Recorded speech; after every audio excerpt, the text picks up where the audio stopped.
Welcome to another episode of the Metal Queens podcast. I'm Steve Richards. This is where we celebrate the incredible women of rock and metal from around the world. And today we're diving deep into the haunting and atmospheric world of Portuguese progressive Gothic doom metal band Ethereal. After a 13-year hiatus, Ethereal returned with renewed passion and a darker, heavier vision, culminating in their powerful new album, Downfall. The record explores themes of life, death, emotional collapse, and existential struggle through crushing riffs, soaring melodies, and emotionally charged storytelling. And joining me today is the incredible Cristina Lopes, vocalist of Ethereal. Cristina, welcome to the Metal Queens podcast. Hi, Steve. Nice to be here. Thank you so much for the invitation. It's great to have you, Cristina, joining me from Lisbon, Portugal. So, Ethereal originally formed in the late 90s, Cristina. What emotions came, and you joined in 2005. What emotions came back when this band reunited after 13 years away? Well, it was great to be back. We have been in hiatus for a long time, but we never ceased the friendship that existed within the bandmate. And it we had an invitation to be part of a live show in memory of an old friend that passed away some years ago. Um, and he was this kind of guy that is very close to the bands and promote live shows. And Ethereal, in the beginning of 2000, was one of the bands that he helped and promoted. So when their kids thought about this idea of coming up with a show in memory of him, um, Ichiro was invited, and all of us said yes, of course. Freak is the name that we used to call him. He totally deserved it. So we decided to rehearse again the old songs, and it was very easy. It was like as if we have just kept rehearsing the songs. It was all very natural coming back. And friendship, the most important part of all, was our main goal. Yes. Portugal, Cristina, has a unique metal scene. What is the scene like now, and how has your homeland influenced this band's sound? Okay, so Portugal has a very vibrant scene right now. We have a lot of new bands coming up every now and then. We have we probably know Moonspell, and now we have also Gay Area. They are very open wides, and it's very proud to us to have those faces representing Portugal abroad. But the metal scene here is very alive. There's a lot of metal festivals during summertime and through the year with many bands. Um, and our place, our home, um, in our primordial sound music of Portugal is fado. I don't know if you ever heard of it, but it is a very melancholic kind of sound played with a Portuguese guitar, and voice is very melancholic. And I think that it kind of it's an inspiration to play doom metal, gothic metal, melancholic sounds. And so I believe that that kind of sound is one of our main inspirations. And not only us, but many bands in Portugal have that kind of aspect in their composition. Your latest album title is Downfall. I want to ask you about a couple of tracks on the album. The Allure of Daria, such a haunting atmosphere on that one. What's the story behind that song? So, The Allure of Daria, it's a story about a mermaid a very haunting one. Um, the song speaks about the ship that arrives and it smells like death. It smells like everybody was dead, and then the story starts to be telling. Honestly, the inspiration for this song was in the COVID time. So we had something that we didn't understand that harmed us and killed people and everything else. So that was the first inspiration. Of course, that we needed to have some fantastic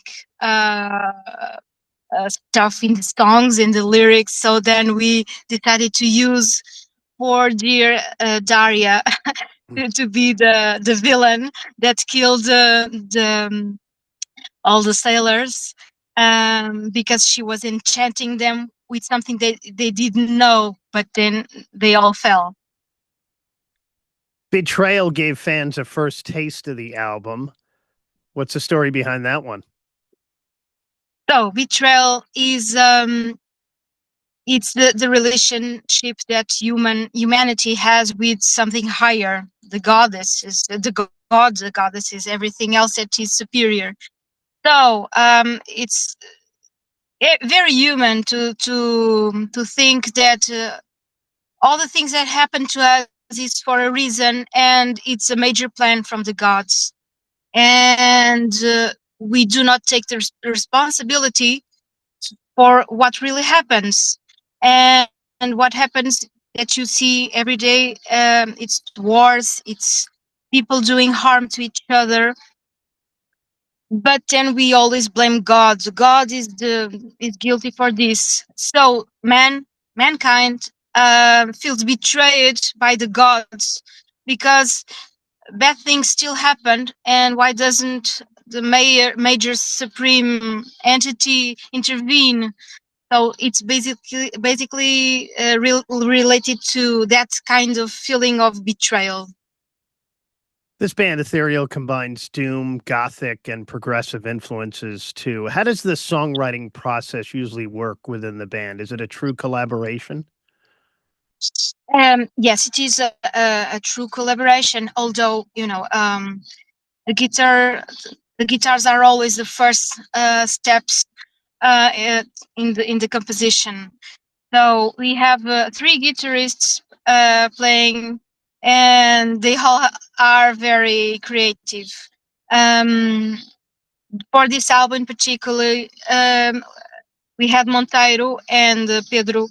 They were the two combining together the ideas they had first.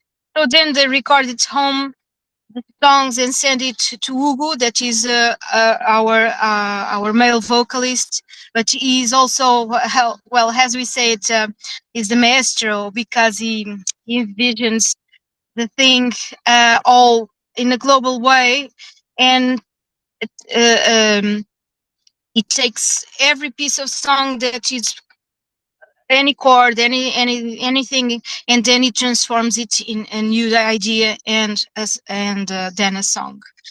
So this album was the first album to be thought for two voices. So because Ugo used to be the main vocalist, and songs were mainly written thinking for him. When I was added to the band in the latest album, Towers of Isolation, most songs were already composed, and so I had to fit in many of the songs. As in Downfall, it was not like that, because the songs were really thought for two voices. So we can find the balance very unique, very exquisite between the female voice and the male voice through the album. That I think that was the main the the most different parts in the composition. It was that two voices composition. Yes. And speaking of voices, your vocals carry both vulnerability and power, Cristina. Are there vocalists or artists who inspired your style? Oh well. Of course. Well, I've been a metal fan since my very young years, but I really did enjoy bands with female vocalists. From my younger days, we had Nightwish, We Did Temptation, Theater of Tragedy. Those were three bands that really inspired me since the beginning.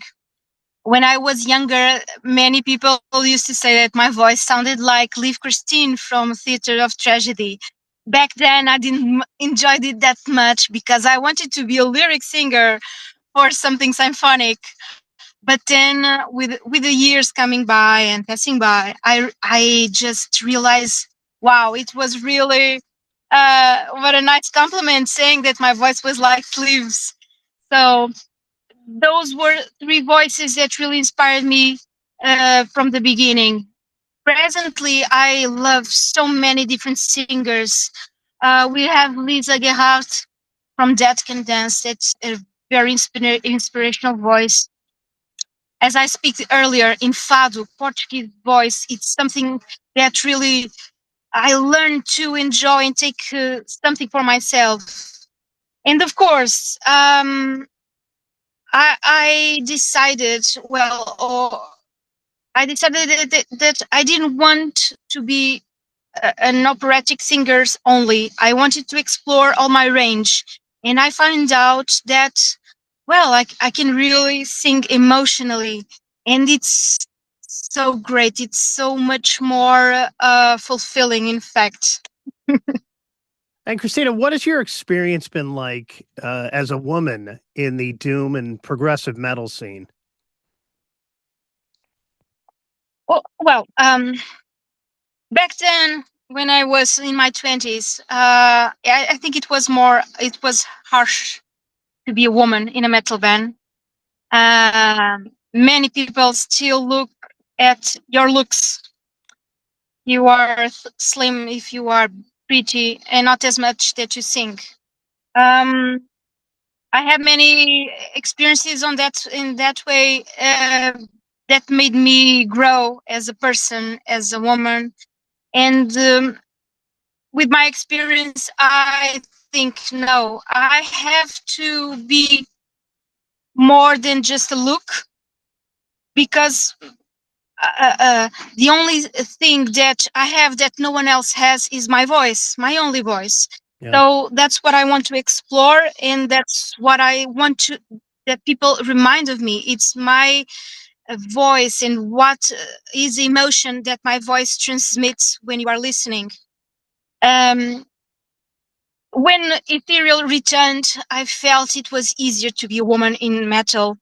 Um, Not only in Portugal, but in Europe, in United States, we have beautiful examples of women full of power that, yeah, they are inspirational. But it still is. It's not easy yet. Still, we see big live festivals like Wacken, for Yeah. example. Someone noticed this week, I don't know who did it, but it was a great observation that there's no oh, headbands with a woman singing or playing or something. It's only men. Why? Why? Mm. And that's something that we still have to work on that, and the mentality of the business, because music, even if it's metal, still is business. So we still need some years to really change this, as to be a woman equal to a man in metal. I'm saying about metal, but I think in every kind of music it still is that way. I think perhaps pop music, it's easier to be a singer or a performer. But well, as said before, the looks come first, Mm. and it shouldn't. Yeah. Cristina, what is next? We're almost halfway through the year here for Ethereal for the rest of this year. So, we are not playing much live this year because we are already preparing new songs to make a new album. We are going to perform live in the biggest metal festival in summer. It is Milagre Metaleiro. And we are preparing a great show to be, well, to have everybody thinking about us through the following months. So I hope that we can have well, a great show. And then, of course, we are already checking new songs and ideas. So I believe that perhaps by the end of the year or next year, we can be prepared to go in studio and have a new stuff. And a bigger tour next year? I really would like very much. Uh, it's difficult for a Portuguese band, and especially for Ethereal, because we are 8 members and many tour promoters. Sorry. Well, they say, "Oh my God, you are a family. What's a you're so much." So we had a few invitations, but in fact, we didn't think we had to be paying to play live. That's the truth about the business again. So if you want to tour in Europe, for example, you have to pay for it. We are independent, so we don't have a label behind us. So it's much more difficult to go for it. We all have families. We are in our 40s, almost 50, some 50. So we have families. We have jobs, and this have to be something very through. We have to think about this very, very much. Perhaps we still want to play a lot in Portugal because many people still don't know us, although we have so many years in the scene. And then perhaps someone will look at us with the different eyes and take us, well, to the next level. Who knows? Yeah. All right. So you have that festival coming up this summer. Yeah. And that is in Portugal? Yes, yes. It is. And it's when is that? What's the date? Milagre. 11th of July? We are in August. August. It's on the 21st, 22nd, 23rd of August. Yes. So headliners will be Paradise Lost. Will be also Blaze Bailey, a Crematory. I think the headliners for our day, that will be Saturday, are not decided yet. Let's see who's coming for the our day to end the night. We were thinking about perhaps Nevermore. Oh, it would be great. Yeah. But, no, I don't know. Let's right, see. Yes, yes. Coming up in August, Cristina Lopes, Ethereal. They'll be at that festival performing in Portugal.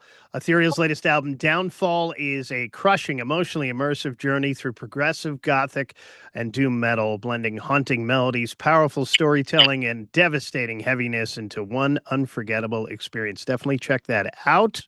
It is available now. Follow Ethereal on social media for upcoming new music that Cristina was just talking about a little while ago, and more live performances as well. Cristina, thank you so much for joining me here on the Metal Queens podcast. Thank you.